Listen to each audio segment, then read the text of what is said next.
Welcome to P Agrawal editorials. तो आज हम 21 और 22 नवंबर दोनों के आर्टिकल्स डिस्कस कर रहे हैं। अभी 4 आर्टिकल्स हम डिस्कस करेंगे, उसमें से 2 आर्टिकल्स आज के हैं और 2 आर्टिकल्स कल के हैं। जो फर्स्ट आर्टिकल आज हम देखने वाले हैं वो है supreme court decision on governors power a blow to states. तो इस आर्टिकल में हम क्या देख रहे हैं कि सुप्रीम कोर्ट ने अब क्या डिसाइड किया है कि जो कोर्ट ने कहा है कि वो फोर्स नहीं कर सकती गवर्नर्स को या प्रेसिडेंट को कोई स्ट्रिक्ट टाइमलाइंस फॉलो करने के लिए कि वो बिल्स को इतनी देर में ही अप्रूव करें या ऐसे ही अप्रूव करें, है ना। और जो भी उनकी स्टेट असेंबली से पास हुए हैं ये सब करने के लिए वो नहीं कर सकती हैं, कोई स्ट्रिक्ट टाइमलाइंस नहीं दे सकती। और ये भी आइडिया रिजेक्ट कर दिया ऑफ डीम डेसेंट कि ऑटोमेटिक अप्रूवल हो जाए अगर डिले होता है तो। हाउएवर जो कोर्ट ने नोट किया जो गवर्नर्स हैं वो प्रोलॉन्ग्ड और इवेसिव इनएक्शन में एंगेज नहीं कर सकते। Why is this seen as a setback for federalism. तो प्रैक्टिस में हम क्या देखते हैं कि जजमेंट जो है it gives governors wide unchecked powers ताकि वो डिले कर सके, ब्लॉक कर सकें स्टेट लॉस। गवर्नर सेंटर से अपॉइंटेड है तो ये वीकन करता है स्टेट ऑटोनॉमी को। जो रूलिंग है वो कॉन्ट्राडिक्ट करती है एक प्रोग्रेसिव अप्रैल 2025 की जजमेंट जो आई थी जिसने 3 मंथ्स टाइमलाइन सेट किया था, डीम डेसेंट भी अलाउ किया था कि अगर डिले होता है तो अपने आप उसको येस में ही माना जाएगा और आर्टिकल 142 को यूज़ करके इन्फोर्स किए थे स्टेट राइट्स। तो जो न्यू रूलिंग है वो ये सेफगार्ड्स फिर से हटा देती है। What the constitution actually says. तो आर्टिकल 200 रिक्वायर करता है गवर्नर्स को कि वो एक्ट करें as soon as possible on the bills. तो कोर्ट ने कहा कि ये जो फ्रेज़ है ये काफ़ी इलास्टिक है और हम उसको सपोर्ट नहीं कर सकते हैं स्ट्रिक्ट टाइमलाइंस देके। तो क्रिटिक्स आर्ग्यू करते हैं that constitutional text meaningless because it becomes unenforceable. The governor should act on evidence of state cabinets. तो हिस्टोरिकली क्या था कि गवर्नर्स को एक्सपेक्टेड था कि वो एड और advice of state council of ministers के ऊपर एक्ट करें। फिर फ्रेमर्स ने रिमूव कर दिया phrase in his discretion from articles 200 and 201 to prevent the misuse. फिर कोर्ट की जो रूलिंग्स आई वो अपेयर मतलब ऐसा लग रहा है कि वो कॉन्ट्राडिक्ट कर रही है प्रेसिडेंट को। उसके बाद क्या इवन जो सरकारिया कमीशन है उसने रेकमेंड किया था 6 मंथ्स का limit for governors to decide on the bills. तो returning bills on the new loophole. तो कोर्ट ने ये कहा कि अगर गवर्नर विद होल्ड करता है सेंट तो they must return the bill to the assembly. पर प्रॉब्लम क्या है कि अगर असेंबली दोबारा से वो बिल पास कर देती है तो गवर्नर फिर भी उसको प्रेसिडेंट के पास भेज सकते हैं जिससे वो डिस्ट्रॉय हो जाती है power of legislatures second vote. What happens when bills are sent to the president. तो हमने एक बार अगर रेफर कर दिया प्रेसिडेंट को अंडर आर्टिकल 200, कोई टाइमलाइन नहीं है for decision, bills can remain pending indefinitely और स्टेट्स के पास कोई पावर नहीं है to repass the bill and enforce it. So इससे क्या होता है रेफरल प्रोसेस जो एक पावरफुल टूल बन जाता है to stall state legislation. Lack of clarity and remedies. तो कोर्ट ने मेंशन किया एक लिमिटेड मैंडमस, मीनिंग कि जो कोर्ट्स हैं वे they may intervene in extreme delay but it refuse to define कि प्रोलॉन्ग डिले किसको हम मानेंगे, 1 महीना, 2 महीना, 6 महीना, साल, किसको माना जाएगा, को क्या रीजनेबल टाइम है, नो आइडिया अपॉन दैट। तो forces states into long legal battles just to prove the delay. What state lose because of this ruling? तो जजमेंट रिमूव करती है 3 crucial protections, timelines for governors and president, deemed decent judicial oversight over governors action under article 200। as a result governors अब bills को indefinitely delay कर सकते हैं। States के पास ऑलमोस्ट नो टूल्स हैं to challenge this. Even bills जो state list subjects में हैं they can be blocked and centre gains more indirect control over state law making. Real world impact. तो मैनी ऑपोजिशन जैसे ruled states जो हैं have already faced long delays where governors withheld the bills. तो ये judgement institutionalise कर रही है ऐसे डिलेज को और लिमिट कर रही है स्टेट की power further. It effectively strengthens the executive, governor plus centre at the expense of state legislatures. So the crux of the topic इसकी जो कोर्ट का डिसीजन है, it interprets the constitution's text but undermines its spirit which is to protect federal balance. तो वो expand करते हैं executive power, reduces state autonomy and increases the possibility of political misuse of the governor's office. So the next article is why rethinking industrial green cover matters. तो इसमें क्या बात हो रही है कि जो ग्रीन कवर रूल्स हैं इंडस्ट्रीज के, दे आर बीइंग रिलैक्स। तो गवर्नमेंट्स क्या कर रही हैं, कॉन्टिन्यूसली रिड्यूस कर रही हैं green cover requirements inside the industrial states. उसमें अब क्या है कि उनको एक ईज़ ऑफ डूइंग बिजनेस की तरह इस चीज़ को प्रमोट किया जा रहा है, जबकि ऐसा नहीं है। वो इग्नोर कर रहे हैं इकोलॉजिकल रियलिटीज़ और लॉन्ग टर्म सस्टेनेबिलिटी को हार्म कर रही हैं ऐसी relaxations. On side green belt helps but only in limited ways. तो ग्रीन बेल्ट जो हैं इनसाइड इंडस्ट्रीज़ वो क्या करती हैं, वो डस्ट को 65% रिडक्शन करती हैं in particulate matter and noise level में 10 to 17 डेसिबल्स, हीट और माइक्रो क्लाइमेट स्ट्रेस को भी रिड्यूस करती हैं। पर जो ये बेनिफिट्स हैं ये लोकल और स्मॉल स्केल होते हैं, ये they can not replace the natural forest, wetlands और large ecosystems. So industrial green cover is not equal to natural ecosystems. तो इंटरनल ग्रीन बेल्ट्स जो हैं they are usually narrow, single species और easily degraded over time. तो वो proper major ecological services जैसे कि carbon storage, water cycle regulation, soil stabilisation, biodiversity, habitat, landscape connectivity provide नहीं करती। तो ग्रीन बेल्ट्स मिटिगेट करती हैं but do not restore ecological loss caused by the industry. कॉपिंग global norms is misleading. तो अब policy makers compare करते हैं India के रूल्स को अदर कंट्रीज़ के साथ विद लोअर प्लांटेशन रिक्वायरमेंट्स। अब ये फ्लॉड है क्योंकि हो सकता है उन कंट्रीज़ में लोअर पॉपुलेशन डेंसिटी हो, लार्जर नेचुरल ओपन स्पेसेस हो, लेस इकोसिस्टम स्ट्रेस हो। तो India being dense and ecologically pressured, उसको स्ट्रॉन्गर ग्रीन बफर्स की ज़रूरत है। तो हम ये नहीं कह सकते हैं कि हर एक चीज़ सबके लिए सही है, तो हम उस तरह तो कंपैरिजन करके नहीं चल सकते हैं, खुद के लिए खुद ही सोचना है। So the solution is landscape level grinning.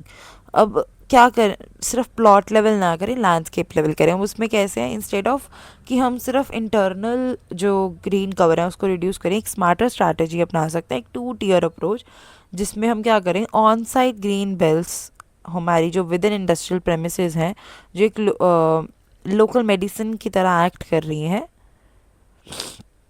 Immediate pollution को वो करने के लिए उसको भी थोड़ा वो कर सकते हैं। और फिर एक मैंडेटरी ऑफ साइट ग्रीनिंग बना दे सराउंडिंग लैंडस्केप्स में, जो इम्यूनिटी स्ट्रेंथनिंग की तरह काम करे इन्वायरमेंट के लिए। Could include restoring degraded lands nearby, creating regional green reserves, improving eco health around rivers, forest and protected zones, supporting carbon offset और ग्रीन क्रेडिट प्रोग्राम्स। तो इससे इंश्योर होगा कि इंडस्ट्रीज़ लार्जर इकोसिस्टम रिकवरी पे contribute कर रही है। पहले वो सिर्फ लोकल एरिया को प्रिजर्व कर रही थी, अब लार्जर लेवल पे उनका फिर काम होगा। Benefits of the integrated approach, तो इंडस्ट्रीज जो है वो एक्सपैंड कर पाएंगी फिर with in the existing land instead of clearing the new forest. फिर reduces need for new industrial greenfield projects which destroy the habitat, then supports landscape level improvements जैसे कि forestation, wetland restoration, wildlife corridor connectivity, industry की growth को align करता है विच nature based solutions.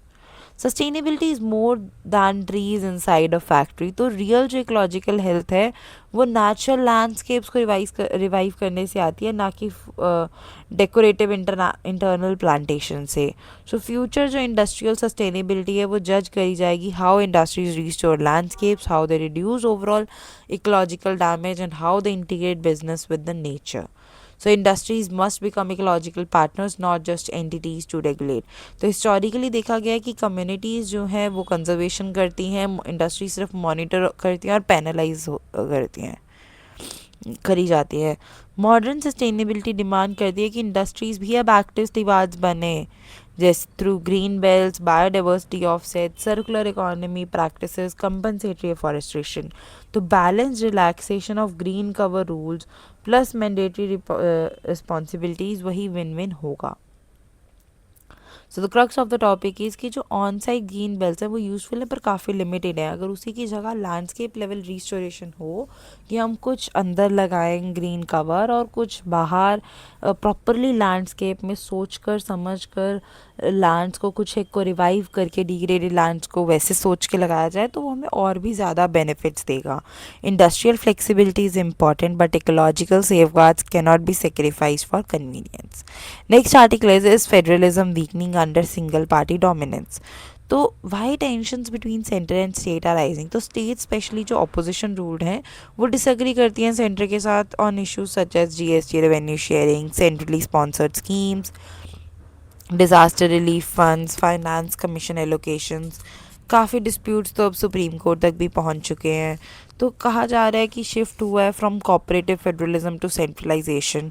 वैसे थोड़े बहुत चीज़ें तो पॉलिटिकल हैं बट हम कह नहीं सकते अब क्या चीज़ चल रही है और क्या नहीं, पर मोस्टली चीज़ें ये पॉलिटिकल ही है।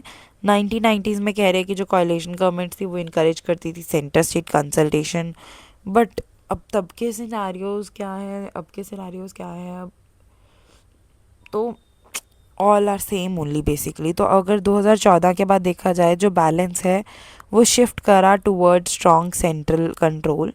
तो removal of planning commission and central dominance in resource distribution, उससे क्या है कि जो स्टेट्स का बार्गेनिंग स्पेस है वो कम हुआ। जीएसटी कॉरपोरेशन के लिए डिज़ाइन हुआ था, अब एक पॉइंट ऑफ कॉन्फ्लिक्ट है। सेंट्रल स्टेट्स ने अपनी टैक्सेशन पावर्स दी to create a grand GST bargain. सारे डिसीजंस आइडियली तो जीएसटी काउंसिल में डिबेट होने चाहिए बट स्टेट्स को वीक लगता है, इसलिए वो उन्हें लगता है कि सेंटर यूनिलिटरल डिसीजन ले रहा है तो वो नहीं आते हैं।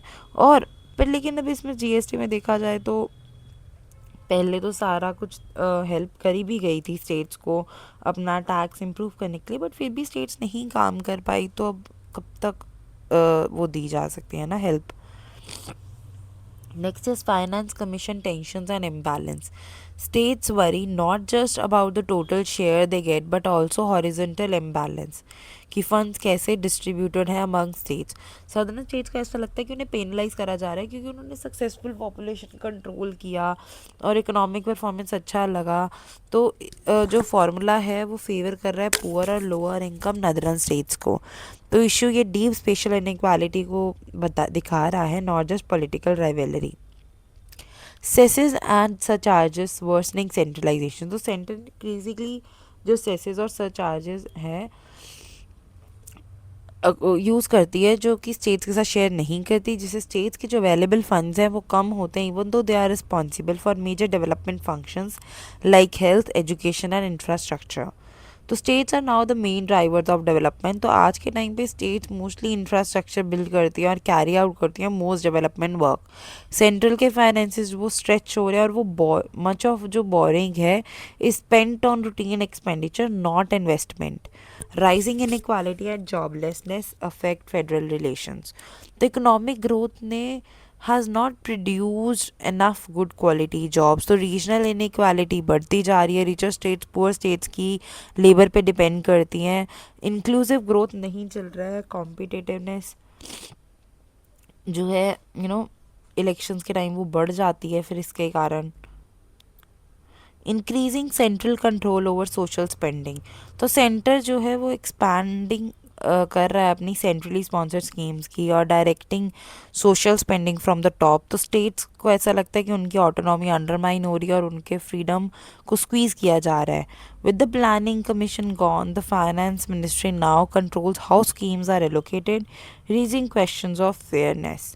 Regional parties have weaken bargaining power. तो अर्लियर जो कोalitions थी वो रिलाई करती थी heavily on regional parties encouraging negotiation and compromise. Today a dominant national party controls decision making while the regional parties focus mainly on securing power in their own states. तो electoral bonds जो हैं और centralise political financing इन सब ने reduce किया है regional parties का leverage. Delimitation and one nation, one election new challenge. Delimitation based on future census may give more seats to populous northern states. उससे क्या है, this increases political power for regions with weaker per capita economies, जो less populated southern states हैं, fear losing influence. One nation, one election is present as efficient, but critics कहते हैं कि it may concentrate power further and does not solve deeper issues of money, inequality and democratic imbalance. So the core issue is structural inequality, not just party politics. तो India का जो federal architecture है वो redistribution पे build था to support the poorer regions. जो southern states हैं they are not rejecting distribution, they are pointing कि लॉन्ग टर्म स्पेशल इनइक्वालिटी आ रही है, उनको एक फेयर सिस्टम चाहिए जो रिफ्लेक्ट करे आज की रियलिटीज़. तो real debate is now is how to coordinate growth, wages, investment, and development across regions without weakening the federalism. So the crux of the topic is India's federalism is under strain due to increasing centralization, imbalances, on financial basis, then weakened regional voices, structural social inequalities, raising serious questions on how cooperative India's democracy remains. So the next article is India's fisheries and aquaculture, a promising path. Why fisheries and aquaculture matter for India. तो ये fastest growing food producing sector है पहले तो, critical for livelihoods, nutrition and export trade. तो rapid growth जो है इसमें technology द्वारा, गवर्नमेंट सपोर्ट से और पॉलिसी से किया जा रहा है. Current challenges in the sector, तो ओवर फिशिंग जो है वो रिड्यूस कर रही है फिश स्टॉक को, habitat loss, water pollution, climate change, ये हार्म कर रहे हैं इकोसिस्टम्स को. स्मॉल फिशरीज जो है वो लैक कर दिए हैं finance, technology and access to good markets. तो poor traceability and weak post harvest practices reduce export potential and food safety. India's growth story in fisheries and aquaculture, तो 1980s में जो प्रोडक्शन थी वो 2.44 मिलियन टन्स थी, वो बढ़कर अब 17.54 मिलियन टन्स हो चुकी है 2022-23 में. अब India world second largest aquaculture producer है. एक्वाकल्चर जो फिश फार्मिंग है ये मेन ड्राइवर है of growth, powered by modernisation and innovation.